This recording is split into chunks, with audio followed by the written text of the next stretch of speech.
Welcome to the After Chat. I'm Michael. I'm Ellis. And today we are going to be talking about love. Love. There we go. Ooh. You ready? I'm ready. Let's do it. Welcome to the After Chat. Real questions. Real talk.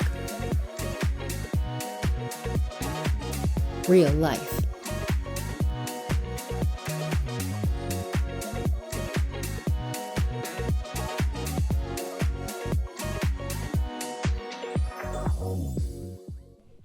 Well, that was a little creepy. What you did with your fingers there. Not the best choice I've ever made, Long as we all know. But we're not going to redo it. So that's a great lead into what embarrassing moment has stuck with you over the past few years. Excellent segue without even trying. Okay, so this one's easy. So I came on our staff as a student intern, and they started me out with little things like, host for this thing, or lead this meeting or whatever. So one time I was hosting for like a student service, and they asked me to come up after a song called "Death Was Arrested," which, if you know the song, it has like kind of a long pause in the middle. And I was like, I know where this is I going. didn't know the song, so when they did this 12-second pause, I was like, oh, they're done. So I walked up and went to like inhale to talk.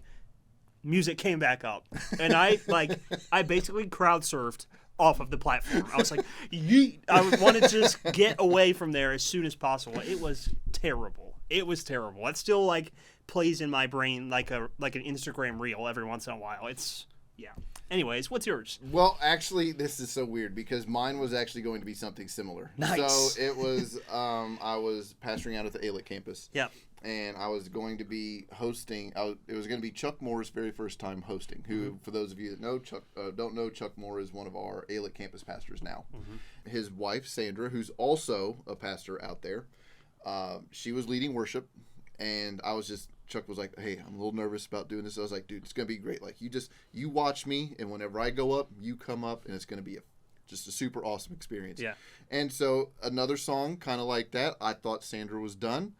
And she looks at me, but like she was in a very deep like spot of worship, and so her eyes were closed. She was looking up, but I thought she was done. So I looked at Chuck. Chuck looked at me.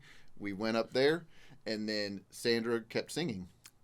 I just put my hand up and just worshiped. Chuck looked terrified, and when Sandra opened her eyes, she like jumped because she had no idea that we were going to be there. But yeah, no, like. They still laugh. I still get polos about that from time to time. Hey, you remember that time? Yeah. It's like, yes, I remember that time. See, the good thing about students is most of those people have aged out by now, so there's nobody around to remember it except me. But you did the right thing. Like, you just went with it, and that's like with years of seasoning. Like, that's what I would do. Yeah, I was like, nah, I'm out. I'm out of here. I don't want to be a part of this. No. Just a total about face. Like, I just imagine Ellis strolling up. Nope. Pretty much. And just going the opposite way. That's good. All right. If you were forced to get a tattoo, what would it be? It's going to be super cliche. I have thought about getting a cross tattoo before. The main thing that has stopped me is that tattoos are stupid expensive. I just can't justify like spending that money on that of all things. They don't have to be. True. Yeah. I mean, there's a whole list of like I'm sure that there's an Instagram somewhere that's solely dedicated to poorly done cheap tattoos. Yeah, you're rolling the dice there a little bit. That's the thing. Like, I'm like, it's gonna be permanently marked. If I'm gonna do it, I'm gonna hit a threshold of what I'm gonna spend. So it's a certain quality. There's got to be a price point somewhere. But what would it be? Just a cross? Like just a. I think I would go for the kind of forearm right here. Okay. Inside the forearm, yeah. I mean, I've got tattoos. My chest, my back, this shoulder. Like, so you don't have to twist my arm and tell me, like, force me to go get it. But like the price thing, it does get a little expensive. But I've thought about doing like a sleeve almost, like just armor. Yeah. Like something like that, but with like a cross right here, like on it. I think something like that would be cool. Yeah. But yes, like that is a heavy investment, which makes me say, nope. But that's where I would go if I was to get another one. Nice. It would be somewhere in that vein. Very cool. If you lived in a film universe, which one would you pick? There's a lot of asterisks that would go into something Okay. like this. I think, like, if I lived in the Star Wars universe, I'd want to be a Jedi. Mm-hmm. If I lived in the Potter universe, I'd want to be a wizard. Mm-hmm. Or if I lived in like the Masters of the Universe realm, I'd want to be the He-Man of that thing. So, but I think any of those three would probably be pretty cool, but only under the right circumstances. Yeah. Yeah, I could agree with that. I think for that reason, I would go with Star Wars, just because I feel like there's enough variety there where pretty much anything I would end up doing would be kind of cool. I mean, at the very least, I'd be able to like drive a speeder around, which would be awesome. Yeah, so, or you could get to a planet that would at least allow you for some sort of mobility. Right. Like, yeah. I could see that. Like in the Potter universe, if you're a Muggle, I mean, how is that different than now? You know what I mean? Like there's no change. That's boring. Like you just drop me in anywhere in the world, like as my current self. I'm still going to do the same thing. Right. But in Star Wars, at least you're going somewhere and doing something different. Yeah. Cool. So, favorite rom-com, since we're talking about love. Crazy Rich Asians. That's a great movie. It. Oh, bro, it's so good. It's recent. It came out in like 2018-ish. So, I mean, 5 years is fairly recent, but it's great. You got to see it. I'm not a rom-com fan. I mean, me neither. But everybody's seen one. Come on. Okay, I watched The Proposal not too long ago. Okay. Like, that one was pretty funny. Like, that one had Ryan Reynolds and Sandra Bullock in it. Oh, another, I think this is a rom-com. It's somewhere in there. Just Friends? Like, Ryan Reynolds, Anna Faris? I don't think I've seen that one. I think that's a rom-com. But I'm going to go with The Proposal because it's the most recent, and I laughed through it. And Betty White was in that movie. Yeah. So, like, she's going to bring it every time. And Craig T. Nelson from Coach. Yeah, so great. That was a good one. It's like the same thing with musicals. Like, I wouldn't watch a musical by myself. Yeah. But, you've seen a couple because, Like, I'm not going to buckle up and say, you know what, it's Thursday. I'm going to watch a... Yeah. I'm just going to settle in and watch Another great one is Couples Retreat, if you haven't seen that. Vince Vaughn, you've seen that one? No, but I saw that it's on Netflix. You should watch it. That's got a whole bunch of people in there. Yeah, it's really funny. That one looked good. Mm-hmm. All right, so biggest challenge with loving yourself. Oh, wow, okay. Felt like a hard left turn. I mean, we're just plowing in there. Probably just accepting that I'm not perfect or that I make mistakes. We've talked about this before, but I'm pretty self-critical. I tend to take the feeling that I've messed up really hard and tend to wallow in it for longer than I probably should. So yeah, I think that's it. I think in a way, I hold myself to a threshold of perfection that has negative effects on how I relate to everybody else as well. You know, whenever you do make that, I'm just gonna go for it. So, like, whenever you do make like that mistake, do you imagine everybody else is kind of dwelling on it as well and like thinking, man, Ellis really screwed up right there? I think so. Yeah, I think that's definitely part of it. No, because I can relate to that because I do that as well. Like, if I make a mistake, even though in the real world, like, it's like this, and everybody's just like, eh, and then they just move on with their lives. I imagine in my head that they're also thinking all of the things that I'm thinking about myself. Right, which makes it even worse. Which does make it even worse, because that was going to be mine. Like, my biggest challenge is probably just allowing for the fact that I'm just a human who's going to have mistakes from time to time. And that's definitely mine. And then forgiving myself when necessary and when needed. Yeah. Like, I don't do that well. But what is your love language? Quality time. It doesn't have to be anything crazy. Just shared time and shared space. Like this past weekend, we got a whole bunch of rain here. It was kind of a mess outside. So Ophelia. Yeah. We got some of the tropical storm. So we have the day off on Fridays since we work at a church, but my wife Abby doesn't. She works till 3. So I have Friday as kind of my day off, and then we have Saturday as our day off. And she came home Friday and was like, "Hey, can we do absolutely nothing tomorrow?" And I said, "That sounds great." And we watched like 4 movies, just hung out on the couch. It was awesome. So yeah. Mine's words of affirmation. Like, I need an attaboy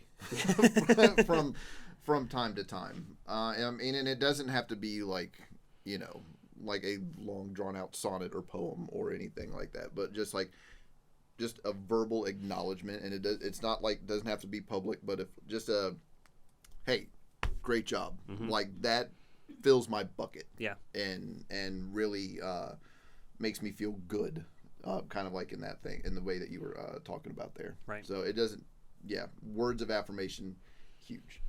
So leave us a review. No, I'm just yeah. kidding. So leave us a review and tell us how we're doing. And if it's going to be critical, do that in a direct message, like nothing. And make sure it's long enough, like, because quality time. I just have to spend quality time reading it. So we're gonna look at the kind of how Paul defines what love is and what it does and what it doesn't do and what it's not.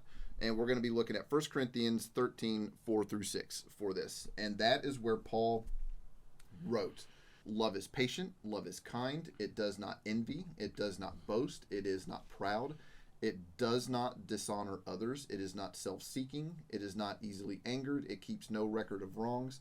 Love does not delight in evil, but rejoices with the truth. It always protects, always trusts, always hopes, and always perseveres.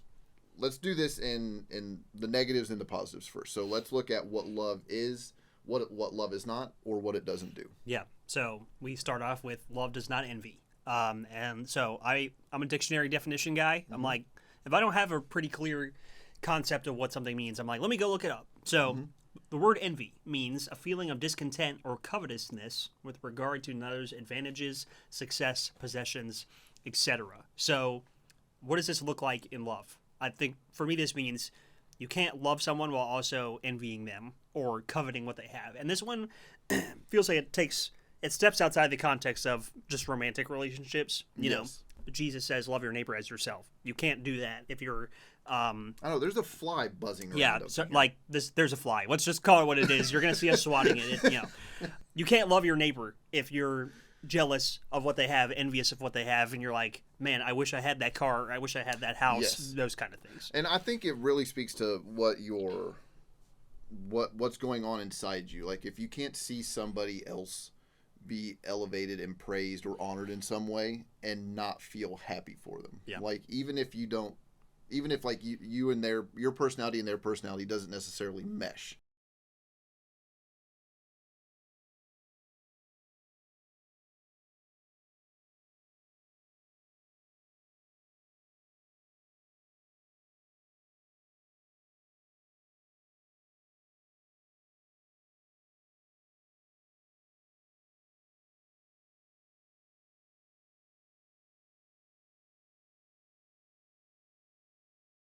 Because, we bought our first house, and it's small. It's our first house. We don't make a lot of money.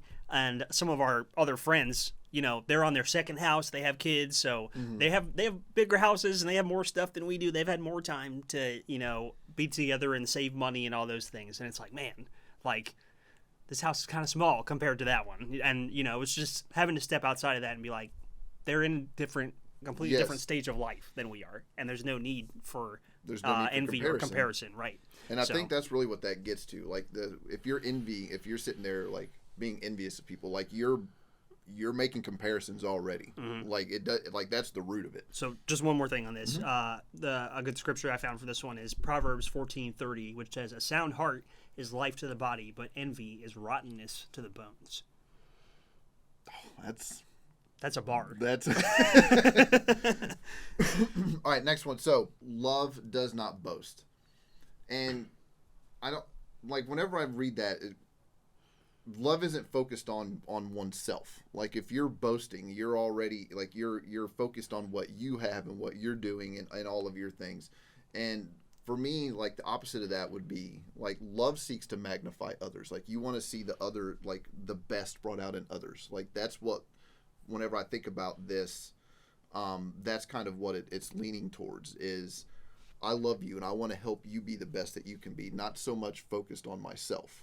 Like, you have to, you have to have something to give, right. But like you're seeking to magnify others and not so much just talking about yourself all the time. And a statement that I think kind of gets this is a statement such as, quote, like, "The Lord Jesus changed my life. I now know peace and joy because of him.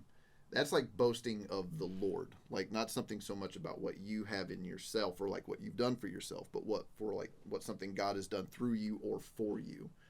And I kind of look at it in that way. Yeah. No, I think that's good.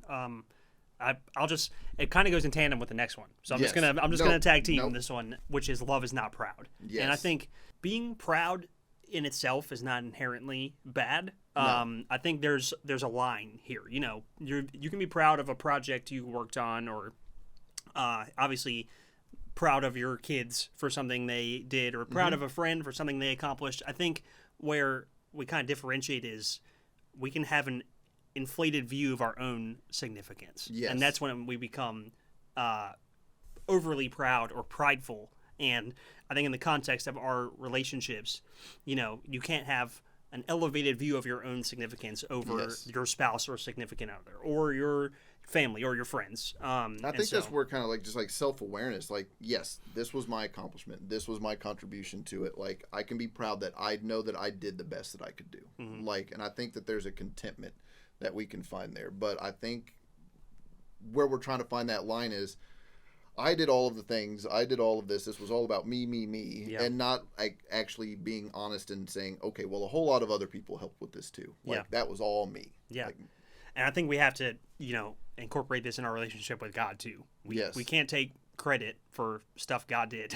Yeah, to put it simply. And especially through us. Like, like I now have, like, I'm now free of this, or I'm no longer a slave to this. Not because of anything that I did, but because of what God did in me. Yeah. I think that's where it does get a little nebulous, but I think that's where just being able to self-reflect and just be honest with yourself, like, really comes into play when you're looking at these things and like how you're actually living them out with others. Yeah. And I think, you know, that doesn't mean we shouldn't put in hard work. Yeah. You know, that's biblical too. And it doesn't mean that it doesn't count for anything. Like, but at the end of the day, like, our hard work without God has limits to it. Is the thing. So.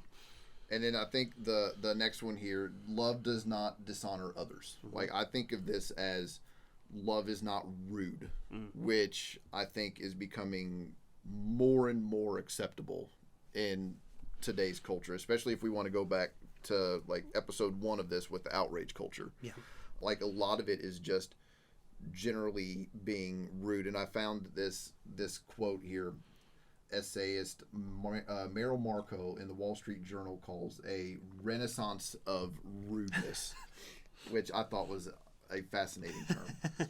The fact is that rudeness is rooted in selfishness, and manners are meant to reduce the friction of human interactions. Discourtesy reveals a lack of consideration for others, which goes right back to the things that we talked about, like being other-focused.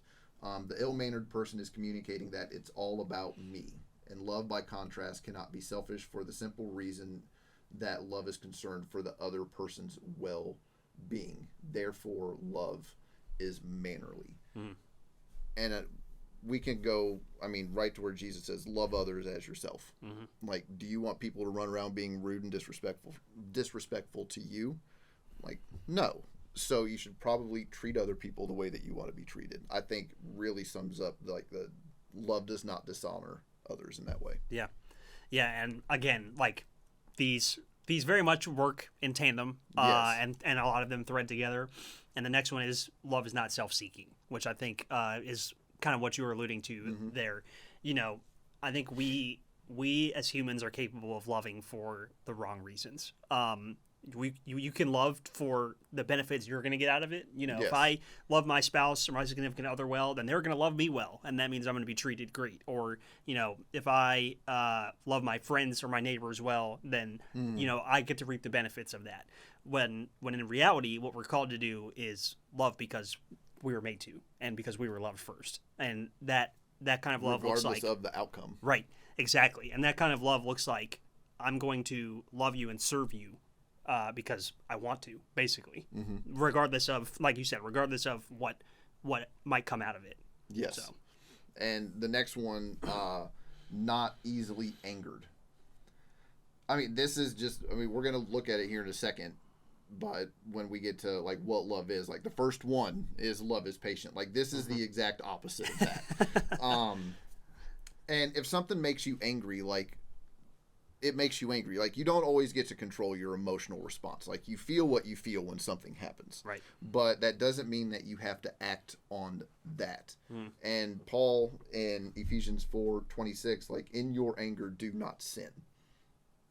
So, I mean, you even like I can feel angry, but it doesn't mean that I have to base my response or my actions towards somebody else on that. Yeah. It doesn't mean deny it, that it's there. It means, but making that choice, God, I feel angry right now. Or you, I mean, I've even had to say it in the moment. Listen, I'm feeling a little angry at the moment. Like, I'm not going to respond well. Like, right now, let's call a timeout. Let me get myself correct. And then we can come back and have this conversation. That's owning your feelings and not being a slave to them. Yeah. I have to do that. Oh, yeah. Same here. Same here. Look, I've only been married for a year, coming up on a year, but one of the things I have found is that the things you say in a reactionary way are, for me anyway, they're usually not great. And so if the having just a pause to take a breath before I say the next thing can make a world of difference. Yes. And I think it's interesting in that scripture you read how I think those two, anger and sin, often get kind of smacked together. Yes. And Paul goes, he's intentional about separating them out. In your anger, do not sin. Anger itself is not the sin, but what you do after may or may not be. That part is up to you. And I think that's where where we run the risk of becoming a slave to our emotions, which was whenever we talked about like being free. Yeah. Like that's one of the things that I think Christ gives us. Like we don't have to just run around and react all of the time or just be a slave to how we feel in the moment. A lot of times how I feel, I mean, I may feel it, but nobody else does. Like your emotions are your own. Right. So, I mean, you can just own them, accept them, like recognize that they are. Maybe God's trying to tell you something through it. So you might want to go back and have a conversation with him about it. Yeah. Say, God, I feel this way. Could you help me like examine like why I may be feeling this way? Or maybe you need to go to counseling and just find and do some deep diving and some soul searching with somebody that can help you unpack those things. Yeah. But you don't have to be controlled by your anger. Right. I think is what he's really getting at here. Yeah. The next one is love does not keep records. I think all of these are super practical. This one is up there near the top. Like yes. this one's fairly straightforward, y'all. You can't be like, well, I washed the dishes the last 3 times, so you're up. Or, you know, I drove the last time we went somewhere, so they got to drive next time. Now it's your turn. It's that kind of stuff. That's not how we're called to love. That's not what Paul's telling us. And as someone that I like to keep track of things, Me like too. I've got spreadsheets on spreadsheets that I literally track and manage and look at everything available to me. And so that one's very when it comes to like things that you need to work on in this context, that one is up there. I've got 2, and that's one of them, because I do mental calculations and say, okay, well, I did do this. Yeah. Like that's my default setting. Yeah. And so whenever I first got really convicted on that, it was like, okay, I got to learn to let a whole lot of stuff go. Yeah. And I don't say like, this one's easy, I think is what I said. Yeah. Like, no, it's easy to understand. Yes. It's not easy like to do. In context, yep, love doesn't keep records. Got it. Yeah. But I got 5 right now. Yep. And I do the same thing. So I hear you.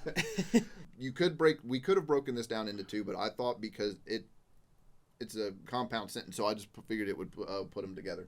Love does not delight in evil, but rejoices with the truth. Love doesn't exist like apart from truth. Like we have to be able to both give and receive truth to each other. Like, because this is all meant to be done in the context of community. Like he wrote this letter to a church, like telling them like how to live and work together, because there was a lot of disunity and a whole lot of stuff. There's a whole lot of backstory that goes into this. Like he didn't just write this letter in a vacuum is what I'm getting at. Like if you go in there, read chapters like 1 through 6, like he gives a whole bunch of talks about like the disunity that was going on in there. And then in 7, he says, now I'm going to answer all the things you wrote about. And like, that's where this comes from. So was Paul keeping records? I mean, they sent him a record and then asked him to respond to it. So I think that's where we're going. But yes, he was. I see you, Paul. Keeping a record. So we have to be able to give and receive truth to each other, and in Ephesians 4:15, if I reference a lot of stuff because a lot of those are similar things. Sure. By speaking the truth in love, we will grow to become in every aspect the mature body of Him who is the head, that is Jesus. So when we are speaking the truth, like we have to know what our motive for doing that is. Like some can just speak the truth. I can pop off at the mouth and just rip people to pieces and all of it be true. Yep. But we don't always do it in a loving way. And others might be just reluctant to even have the hard conversation in the first place. But if we're going to mature as Christ would have us do, we have to be able to do both. We have to be able to have those hard conversations, but do it with the motive of helping that person. And so, like, you might need to preface whatever the conversation is going to be. Like, hey, I've noticed some things that I think you might be doing inadvertently, but it's hurting some people's feelings, and I would like to have that conversation. Or if you just want to find a trusted friend, get them, and then just say, hey, what am I doing that I might be doing that inadvertently causes some damage to people around me? Right. Like, we have to be able to both speak it and receive it. Yeah. So that's a combo. And that's not always fun. No. Usually it's not, I would say. No.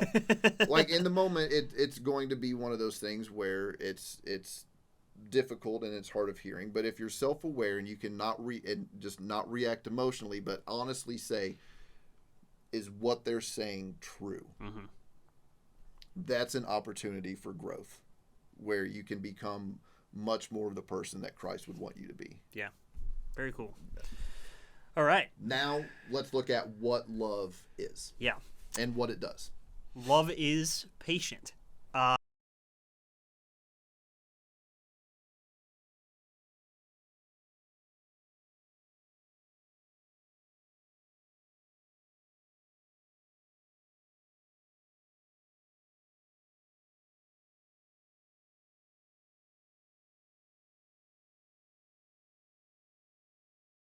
So, the words that stuck out to me from that definition especially are steadily persevering, meaning we're always moving forward through whatever we're encountering, however hard or however bothersome or difficult for me it is to navigate, we're always moving forward. So, somebody around you might have a habit that really gets under your skin. And, they're working through it, but you think they're not working hard enough or it's taking too long for them to make progress or any of those things.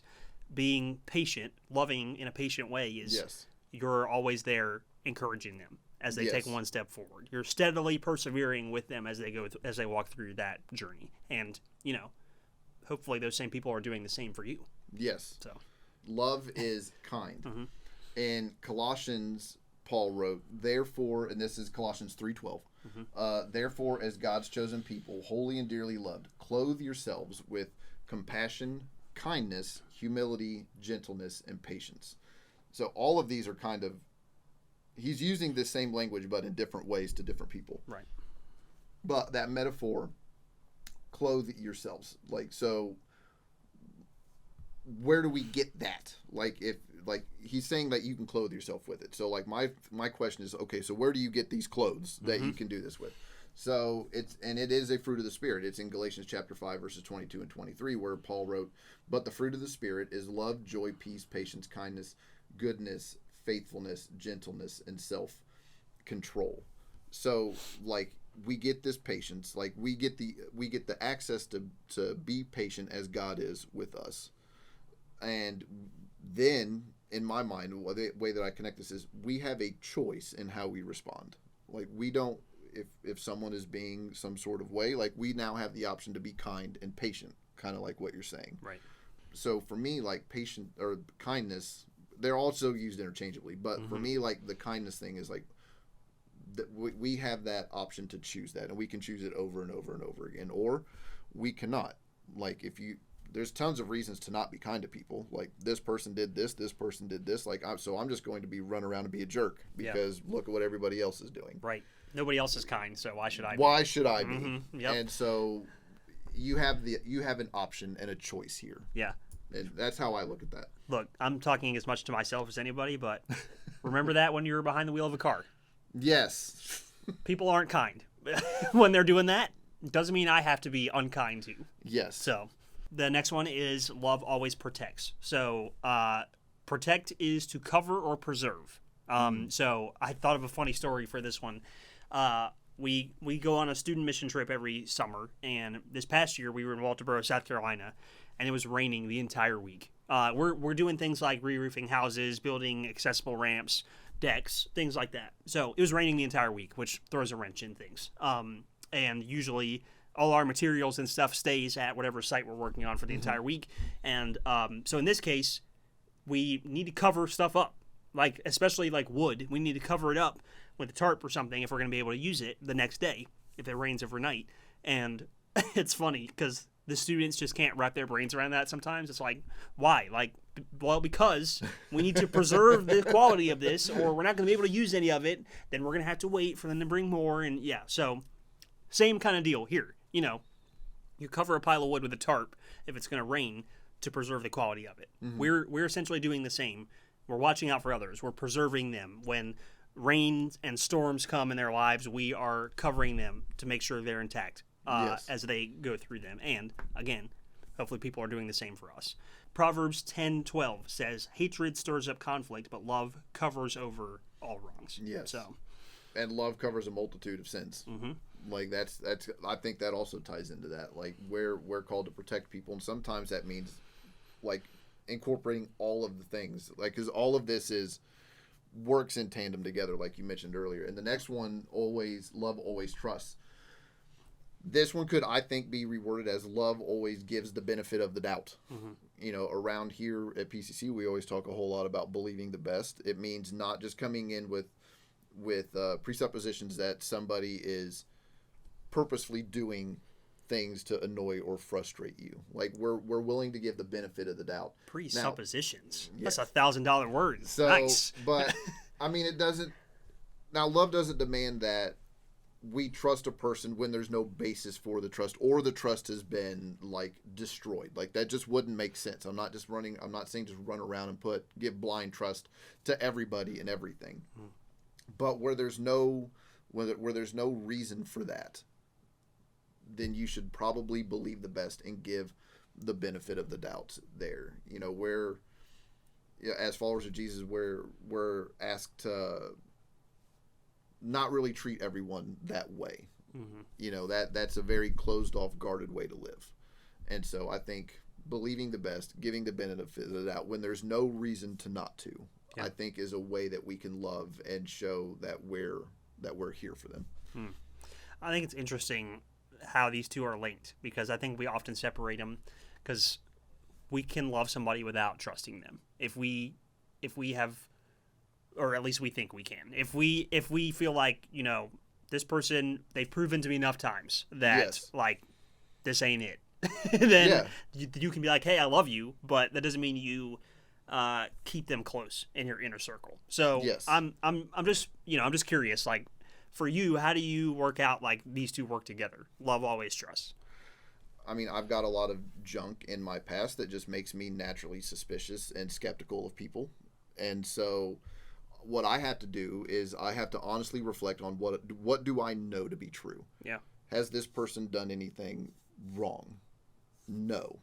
Okay, so now I know that whatever I'm feeling is probably not based on in fact. And that's so much of what our emotions do. Like our emotions can just disregard facts on the ground and stuff around us, but we just go on what we feel. Right. And like there is facts don't care about your feelings. Like that's a popular internet thing. Right. But for me, like that's true. Like, the opposite would be true. My feelings don't care about facts. Yeah. So do I have a basis for not trusting this person? If the answer is no, then I will be cautiously optimistic that everything will be okay. And then if there is a basis to revoke that trust, then, you know, that's just the way it is. It doesn't mean I still have to, just because I don't trust somebody doesn't mean that I'm going to automatically be not kind, that I'm not going to be patient, that I'm not going to be rude and all those things. But I think we just have to gauge our response in that way. Yeah. No, I think that's good. I think, not letting our feelings dictate whether we're going to trust is how we can do this well. And, I'm right there with you. I don't know that I do any of these well, but this one in particular feels like, on the bottom of the list. Yeah. So with that being said, let's move on. Love always hopes. So hope comes from the Greek word elpizo. I practiced this so many times. I love how you even wrote it out phonetically, too. Oh, yeah. This is where we're at. Yep. So, which just means to hope or wait for salvation with joy and full confidence. So, it's more than just like a feeling of hope or a desire. It's a confident belief in something we can't see with our eyes. Hebrews 11:1 says, "Now faith is confidence in what we hope for and assurance about what we do not see." So, I look at this like, no matter how bad things are currently, there's hope for a brighter day ahead. Almost like you were talking about with always trusting. It's, even if you don't necessarily have a reason to believe it in the moment, you're believing like, hey, this is going to get better. Yep. Things are going to continue to go in the right direction. So, and that's where where hope comes in there. And then the next one, just love always perseveres. It would be easy to love somebody if they were lovable all the time. Facts. That's a bar. That is a bar. And I know. Let me hit this first. So Matthew, Jesus says to love others as yourself, and in John 13:34 and 35, Jesus tells us to love one another as ourselves, and that people will know that we are His disciples by how we love one another. I know that I'm not always lovable, and if you're watching this, you're not always lovable either. But you want people to continue to love you and persevere with you even whenever you are not. So you should probably be willing to do that for others as well. Yep. Yeah, I really think that's where that boils down, and a lot of it is just, and this is where I think where love as an action comes in and a decision comes in and a choice comes in, because even when those times are tough, we don't give up on people. I think you just remember, where you just say out loud sometimes, God, this person you put in my life, you called me to love them. I want to continue to love them in a way that honors both them and you. Help me to do that. And so I think that is how we persevere in loving someone, even when times are not great. Because in this world, and in all of our relationships, there's going to be times where it's just not great, where it does become a grind. But we do that in the hope and in the faith and in the trust that it's going to be better on the other end. And so whenever I read that, that's the kind of stuff that comes to mind. Yeah, I think this is an important one to put it lightly. I think for me, this looks not as much like this person is unlovable, but today I'm tired and I don't really feel like doing the things that are going to show this person that I love them. But kind of like you were saying about the facts over your feelings, in the context of my marriage, I stood before God and everyone we know and said, hey, I'm going to love you and honor you and cherish you. And to put that into action means I'm going to do this. I'm going to, dry all the dishes or whatever. Yeah. Whatever your task of love not choice is. Yeah. So, I'm going to push those feelings aside and say, I'm going to do this because this is today, right now, this is how I'm going to love and honor and cherish well. Yes. And even if I'm tired and would rather play Xbox, I'm going to do this. Yes. So. All right. So that's the scripture and we take it in and read it. It's literally 2 verses and really reflect on it. But now let's check out this clip from one of our messages. And now I will show you the most excellent way. I may be able to speak the languages of men and even of angels, but if I have not love, my speech is no more than a noisy gong or a clanging bell. I can have the gift of inspired preaching. I can have all knowledge and understand all secrets. I can have all the faith I need to move a mountain, but if I have not love, I am nothing. I can give up my body to be martyred, But if I have not love, it does me no good. Love then is patient and kind. Love is not jealous or conceited or proud. Love is not ill-mannered or selfish or irritable. Love does not keep a record of wrongs. It's not happy with evil, but it is happy with truth. Love never gives up. Its faith, hope, and patience never fail. Love is eternal. So we don't put people on the spot at our church. So if you just want to be silent about this, you can. But I'm just going to ask this question, and you can respond however you want. Have you ever heard this text before? Yeah. My guess is that everybody here, most everybody at least, has heard some version of this. Even if church has not been your thing, which I'm glad you're here, by the way, if that's you. You're not alone. There's plenty of folks that church has not been their thing. They're trying to figure out spiritual truth by coming here today. So even if that's you, 1 Corinthians 13, which is known as the love chapter, is read at pretty much every wedding, at least most of them, by hopefully good communicators and people who love God and believe in marriage, and I use it too. So well known, though, are these verses from 1 Corinthians 13 that most of us, if we're honest, we just kind of tune the words out. Or we simply think that they only apply to marriage since weddings are the most common use of this text. But listen, Paul wasn't really talking to married people. He wasn't just thinking about husbands and wives. He was thinking about all of us. Because the most excellent way to live side by side is for us to love each other. I think the thing that he said in that clip that really changes the way that we think about this is that this isn't just a wedding scripture. Like this is meant to inform how we interact with those inside the church and those outside of the church as well. Yes, is this good for married people? Absolutely. Like they should remember these things whenever they get married. I've even used it at a wedding. Yeah, same. That I performed. So I get it. Yep. It's got a much larger application than just that. Sure. Yeah, I think, like Brian was saying, it's about living side by side well with everybody. Mm-hmm. Not just people, in our circle, our spouse, significant other, family, friends, not just people inside the church, not just people outside the church, anyone that we come across, whether that's, I mentioned it earlier, the car zooming past you in the left lane or, the person in Food Lion or whatever it might be, or whatever grocery store you got where you're watching from. So, yeah, I agree. And so one of the things that we thought would be interesting and just kind of provide a tool or a resource for you in this episode, we have this card, and there's a link in the show notes for it. It's got the scripture up here at the top, and then underneath it, it's got a place to self-reflect. So as you read through the scriptures, like, where do you sense that you are loving others well?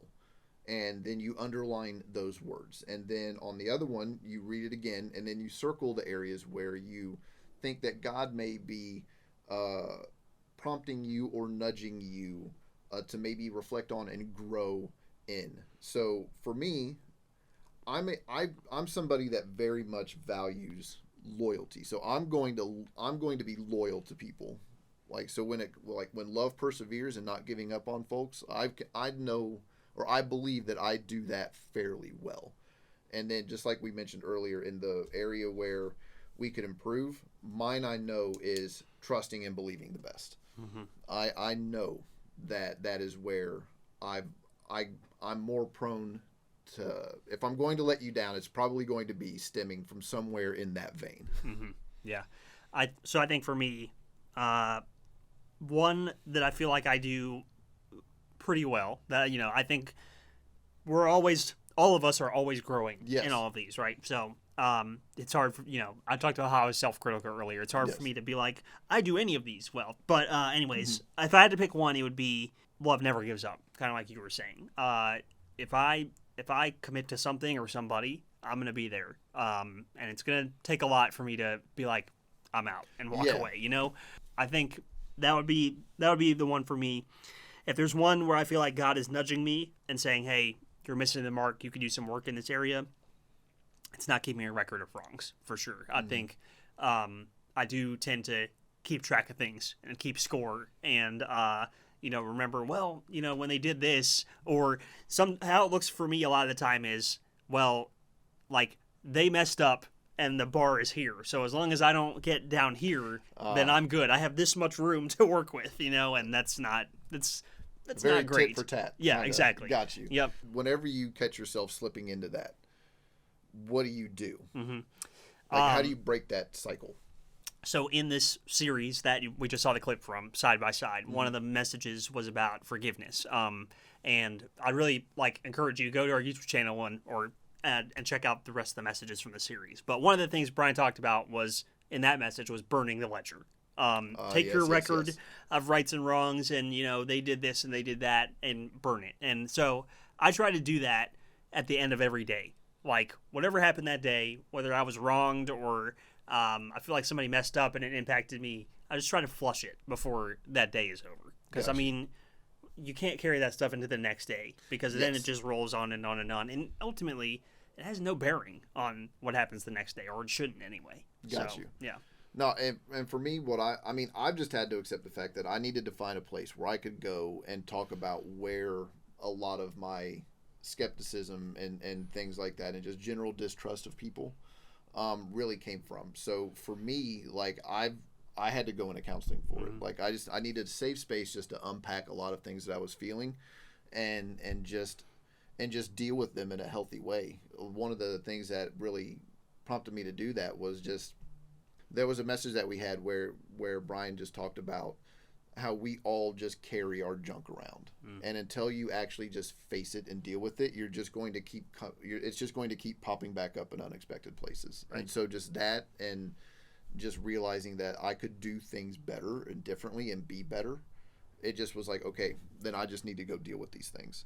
And so it's okay to do so. Like, there's nothing wrong with finding a place to do that. So I know a lot of people are skeptical about it. I was at first. I was like, talk therapy is not going to help me. I can talk myself into all sorts of things. Right. But no, it's a little bit different. You need to find the right person, and find a place where you feel comfortable doing it.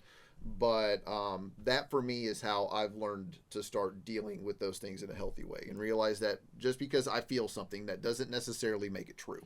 Yeah. I think there's so much of a stigma around going to get outside help in our culture now, and I personally think that's not a sign of weakness, it's a sign of strength. Yeah. Some of the bravest people I know have said, I'm facing this problem, I cannot handle it on my own, and so I'm going to go to an outside source and ask somebody for help. That takes a lot of bravery. That takes a lot of strength. So no, it's been tremendous help for me. Yeah. So, all right, final takeaway as we wrap up. What do you got? I think if I could sum all of this up, it's that love is not just a feeling. It is an action, and it's a choice. And if there's anything we can take away from this list, it's a series of choices, and not ones that we can make every once in a while, or once and then it sticks forever. Like, we have to be constantly keeping these things in front of us and saying, I'm going to choose to be kind. I'm going to choose to not keep a record of right and wrongs, or be selfish, or I'm going to choose to love with truth. All of those things. I think we just have to keep a steady diet of those things in front of us all the time, and keep reminding ourselves that this is what we should strive towards. It's a series of characteristics that define our behavior. Yeah. That's how Jesus tells us, people will know that you're my disciples by how well you love them. And so it's about how we behave out in the world, even when we don't necessarily feel like it. It's much more about actions and less about emotions. Right. And so that's what really jumped out to me as we was prepping for this episode. Yeah. So, all right. Well, I thought this was great, man. Yeah, this was awesome. So, leave us a review. We'll get you a mug. You can find that card. I really highly recommend doing that. It's a great self-reflective exercise, and you can find the link to it in the show notes. And we'll see you back here next week for another episode of The After Chat. Thanks for joining us for The After Chat. If you enjoyed this episode, share it with others, post about it on social media, or leave a rating and review. To be the first to hear our next episode, be sure to hit the subscribe button and get notifications for new content. You can also follow us on social media on Instagram at PCC Wired and Facebook at Passion Community Church. For additional resources and links, check out the description. Thanks again, and we'll see you next time on The After Chat.